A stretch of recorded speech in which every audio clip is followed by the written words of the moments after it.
naman akla.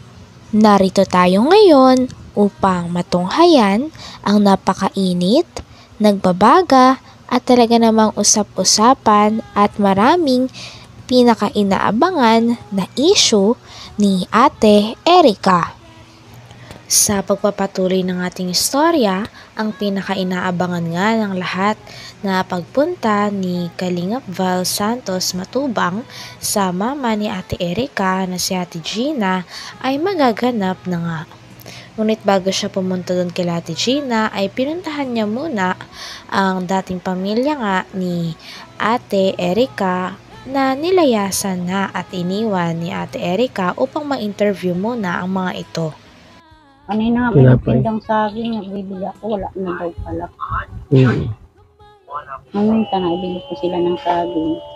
Pinarito ko. Walang ano ay yung kamote.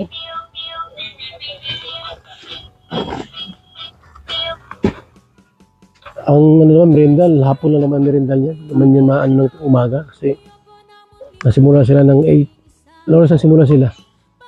Minsan po maaga sila. Alas 7 lang minsan. Nag-umpisa na din sila. Maaga man sila nagising ay. May ako maaga man din nagising at pag alas 5 na yung baboy ko malagang ano na, ugit na. Meron pa silang kape rito? Kaunti na lang po. Ilan na lang? Dito na po, sinalong ko dito. Ayan na. Okay. Walang asukal. Dilata meron pa? Ilang piraso na lang. Ilan na lang mga dilata nila? Sabinas na lang pala, no? Ano, dos ko na rin. Yung sa ulam, bayaran mo yung ulam na yan. Pagka, ano, kung may ulam na, ano, bibilhin mo na lang, ano, kahit bukas. Kasi minsan ay, ano. Pag naglalaot lang naman po sila, nakakaano naman ako sa ulam. Meron silang kanin. Meron na po. Okay.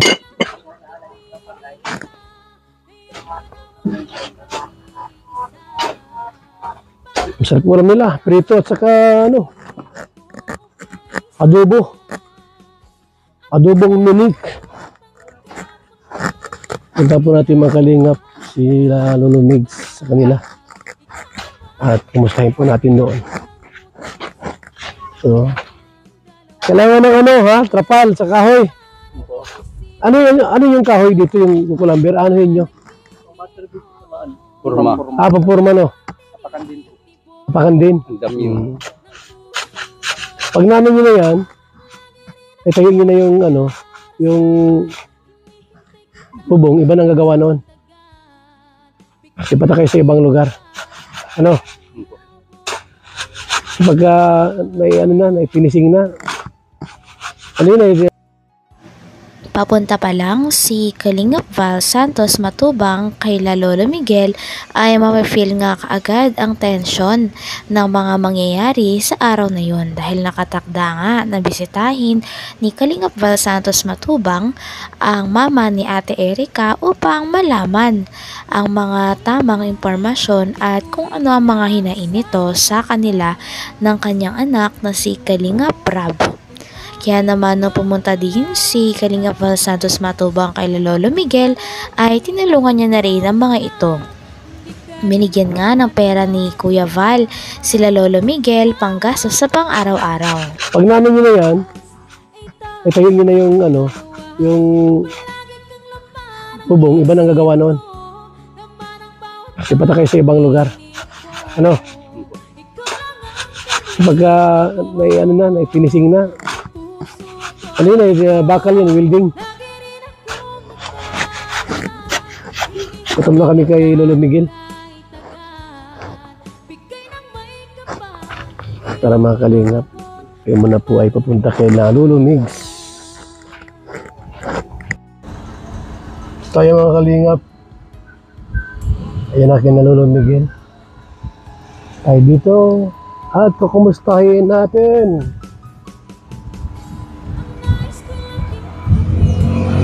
Wala dito ah. Wala dito si Lolo Miguel. mga kalingap tayo sa Lolo Mids. Tay! Tay! Mayroon pa simento dyan.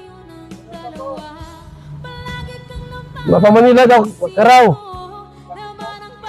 Ihabla ka kay Tulpo ng anak mo.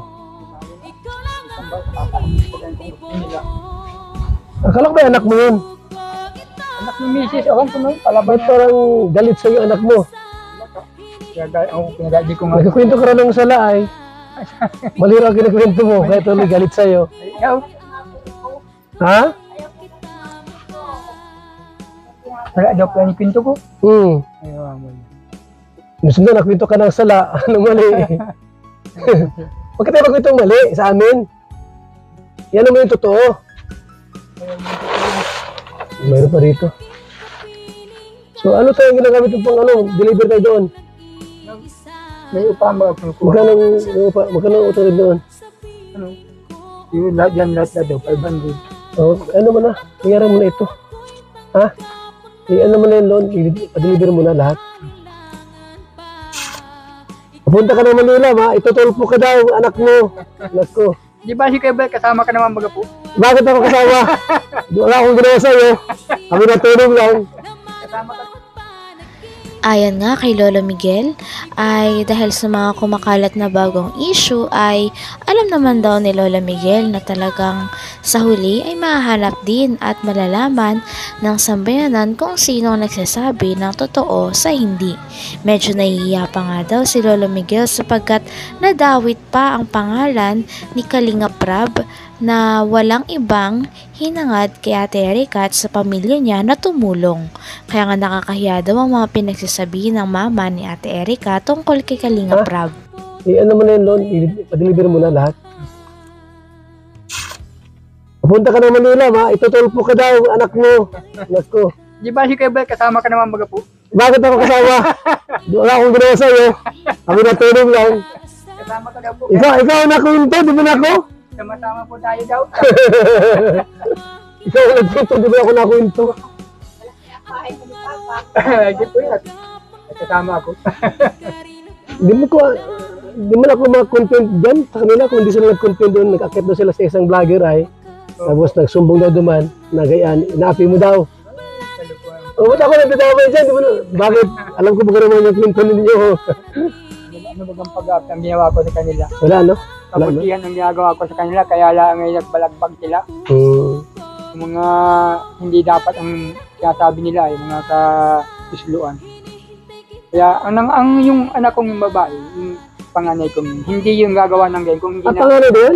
Panganay yan? Po sa panganay. Sunod kay Jerry. Hindi po gagawa ng mawi ka ng ganyan. Kung hindi na, di din anong nasasabihan ng anak na panganay din. Sabi daw yung motor ni Sanla daw. Tricycle ni... Totoo yun? Kaya yata po. Kaya na po. At mahiga na sila. Sino? Pero sila Erika na dyan pa. Balak kong pasyalan ay okay lang? Ha?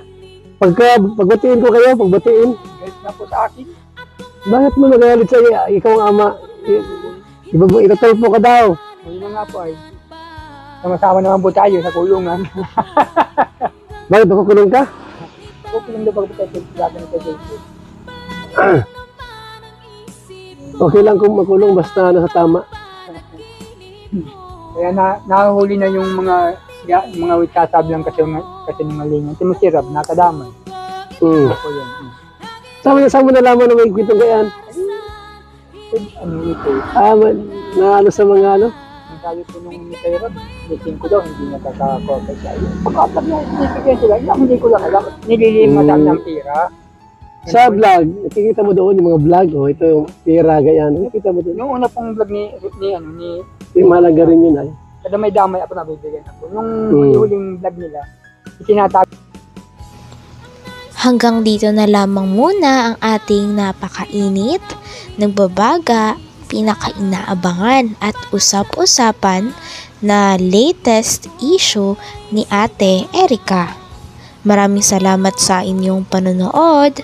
Hanggang sa muli. Bye!